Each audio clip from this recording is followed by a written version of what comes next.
حتى لو الدور نكدي بتلاقي في انوثه غصب عني مش بايدي. مش ذنبي ان انا حلوه. في جبل حريم وفي عرافه اللي هي مدام سوسن بدر، ساحره وعرافه، وهو فيلم رعب سسبنس. انا قاعده بتفرج على سوسن بدر ولا على وفاء عامر ولا على نهال عنبر، انا بتعلم منهم. دي حاجه حلوه جدا على فكره، وحاجه غريبه ان الفيلم كله ستات واحنا اصحاب. اتحمست له جدا واتبسطت قوي لانه اول تجربه فيلم نسائي، بس هو سسبنس ورعب، وكل الكاست كمان ممثلات انا بحبهم اصلا واصحابي. فلما اتعرض عليا الفيلم اتبسطت قوي ان انا هكون جزء من ان شاء الله من نجاح العمل ده، وبطله من الابطال، وكل شخصياتنا حلوه، ومعايا اصحابي واساتذه انا بحبهم، استاذه وفاء عامر، استاذه سوسن بدر، ونهال عنبر، يعني دول عمالقه.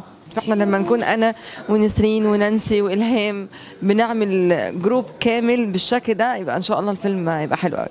يعني الدنيا تحلو وهناكل سوشي في الجو والله مش بايديا او حتى لو الدور نكدي بتلاقي في انوثه غصب عني مش بايدي. هي جيهان بنت حلوه والله ما ذنبي مش ذنبي ان انا حلوه. هي بنت حلوه عايشه الحياه، ما بيشغلهاش اي حاجه في الدنيا غير ان هي تكون مبسوطه ومنطلقه، بتحب الغنى والرقص والهزار، دمها خفيف. كل واحده في الفيلم عندها مشكله نفسيه، بس هي جيهان يعني ما كانش حد متوقع ان هي كمان عندها مشكله نفسيه او عندها ازمه في حياتها، لحد ما بنيجي في وسط المشاهد بنكتشف ان هي عندها كارثه مخليها اصلا معقده زيها زي بقيه الناس. تمام. والعقده اللي عندها هي عقده كبيره جدا، فالكل كان بيتصدم انه معقول دي جيهان، انه بتحب الحياه وبترقص مبسوطه، فهي دي جيهان. بس بعد كده بنكتشف ان هي دايما ماشيه تنتقم بقى من الرجاله كلهم وحاجات كده يعني. في جبل حريم وفي عرافه اللي هي مدام سوسن بدر، ساحره وعرافه، وهو فيلم رعب سسبنس بشكل مختلف، معمول له ديكور رائع رائع. انتوا لو ما ينزل الفيلم وتشوفوا اللي معمول في الكهف والمهجر هتتبسطوا قوي، تكتشفوا ان احنا الفيلم ده جامد جدا على فكره. لا بالعكس، احنا كواليسنا حلوه قوي، احنا الحمد لله معانا مخرج رائع قوي استاذ حسام سلامه، ده حد شاطر جدا ودمه خفيف جدا، واللوكيشن بتاعه حلو، وبنبقى قاعدين مبسوطين. ولما احنا توقفنا شويه كان عندنا شويه حاجات، احنا كنا كل شويه بنتقابل وبنتسحر في رمضان ومع بعض وبنخرج، وبجد بقينا عيله واحده،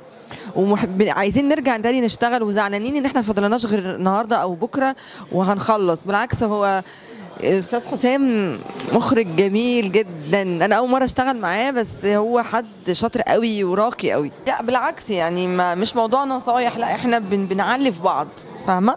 لكن من غير ما حد يديكي نصيحه، انت لما يكون حد قدامك قيمه وقامه وممثله عملاقه وبتمثل من ايام ما انت حتى قبل ما تتولدي، يعني عندها خبره، انت طبيعي وانت بتمثلي معاها بتتعلمي منها، بتتعلمي هي في المشهد ده قالته ازاي، ما هي كانت ممكن تقوله بشكل تاني.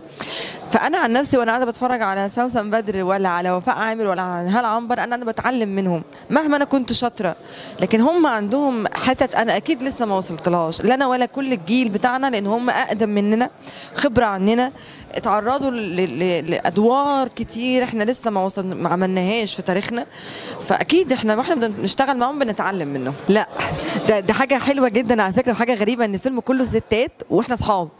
لا خالص، ما فيش نفسنا، بالعكس احنا تصويرنا في قريه سياحيه على البحر، احنا بننزل البحر وبنتبسط وبنقعد بالليل مع بعض وبناكل مع بعض، وما فيش حد فينا بينافس على التاني، بالعكس.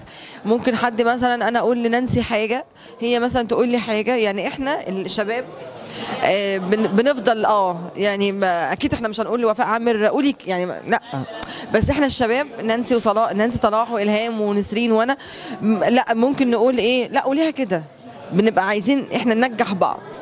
فانا انت لما تكوني حلوه في الفيلم ده انا اكيد هبقى حلوه، هغير مثلا من الشغل، مش من فلانه، لا هي كانت عامله المشهد ده في السيكونس بتاعها واو، فلا انا عايزه اعلي انا كمان وابقى واوين، فاهمه؟ فلا احنا بنغير من بعض في الاداء، ان احنا ازاي كل واحده فينا تبقى احلى من الثانيه، فالفيلم بيعلى. انا جالي مريم فارس عشان كنت دايما بعمل شعري بلوند، واستاذتنا مديحه كامل، ومين تاني، وشريهان بقى عشان الاستعراضات والحاجات دي. وانا اصلا يعني ممثله استعراضيه ومصممه وعندي فرقه استعراضيه، فانا برقص حلو قوي كل انواع الرقص، فعشان كده بيقولوا عليا شريهان في المسرح. بس اتمنى طبعا اكون في خبرتها وفي شهرتها وفي نجوميتها اكيد.